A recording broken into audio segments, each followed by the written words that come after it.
Well, hey, welcome to my shop. I get a lot of questions about what I do in my shop, and so mostly I do woodworking, but I do some metalworking as well. And what I thought I'd do is I'd walk you through one of the simple projects that I'm going to be working on. We just got done completing our deck, and now I am rebuilding some of the furniture, some of the lawn furniture. So I have this old table, very old, and it's falling apart and it's very brittle, as you can see. And so I am going to remanufacture this table. I'll basically be taking all of it apart and then using the old parts for the pattern, and then I'll cut a whole bunch of them, and I'll probably make maybe 4 of these all at one time. So I'll be at high speed, so you're going to see it real quick.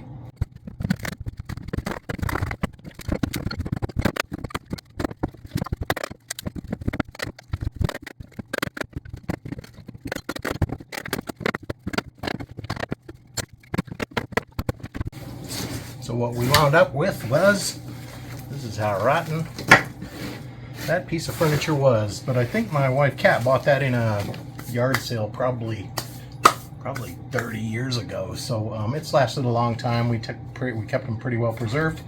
I broke it down into the top, just 3 pieces, and the legs, and then the support struts. So now I will begin remanufacturing each one of those pieces and put them all back together. Alright, so I got the workbench cleaned off from all of the debris from those rotten yard furniture, garden furniture, and yeah, pretty bad shape. Found an old pallet. Actually, it's not that old. Disassembled it, and I'm going to use the 2x4s from it to make the legs. Normally I don't like using pallets because you don't know what's been on them, especially if you're going to build something that is going to come in contact with food or be in your home. Kat and I try to live here on Wildcat Creek without any chemicals, no herbicides, no pesticides in our gardens. We just do it the old way, the old-fashioned way. You just plant a little bit more and plan on some losses. But this pallet I feel pretty confident in because what came on it was a cast iron wood stove last year, and so they're new boards. They have no chemical stains on them, and if you're going to use pallets, just make sure it doesn't have any chemical stains on it, because it could have been home with 55-gallon drums of who knows what. And so yeah, I'm going to rip them into with my table saw into the shape that I need for the legs, and we'll go from there.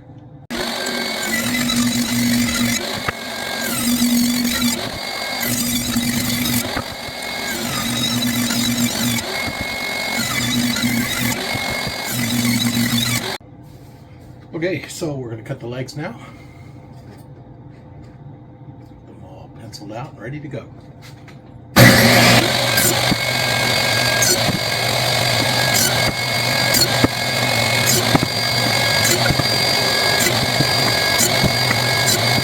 Now we're going to cut out some cross braces.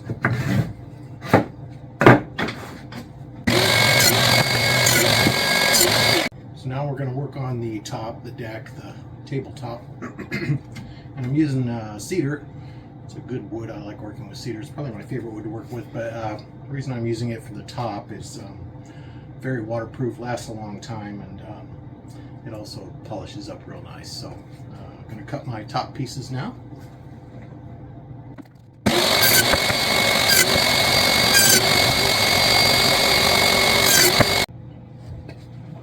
Now we're going to get into one of my most very favorite things to do, which is running stuff through the planer, especially cedar. Get it all smoothed off and ready to go for the decking, the tabletop surface of the yard furniture. And the reason I like planing is, man, it just throws the cedar shavings every which way, and the shop smells wonderful.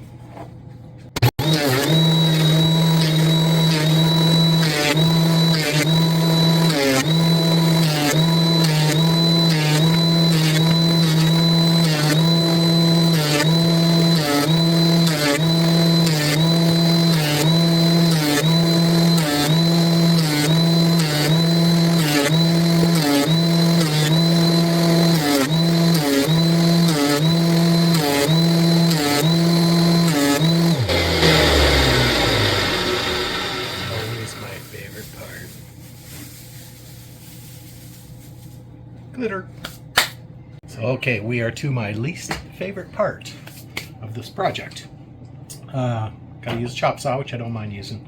But you gotta get the angles right, and so I use the template I have from the old yard furniture, and hopefully we'll get the angles right.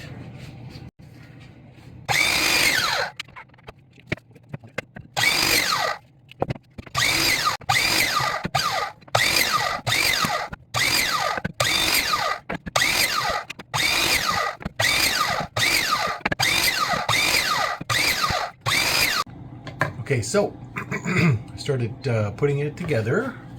Got my angles cut, one screw so that I can make adjustments, and we'll take a run at it from there.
And here's what the final project looks like. Pretty nice. I put a marine grade urethane on it so that it can hold up to the weather out here. This is out in mine and Kat's private sitting area on the deck. Wildcat Creek off in the distance. So people ask me what I make in my shop, and this is the kind of thing I love to do.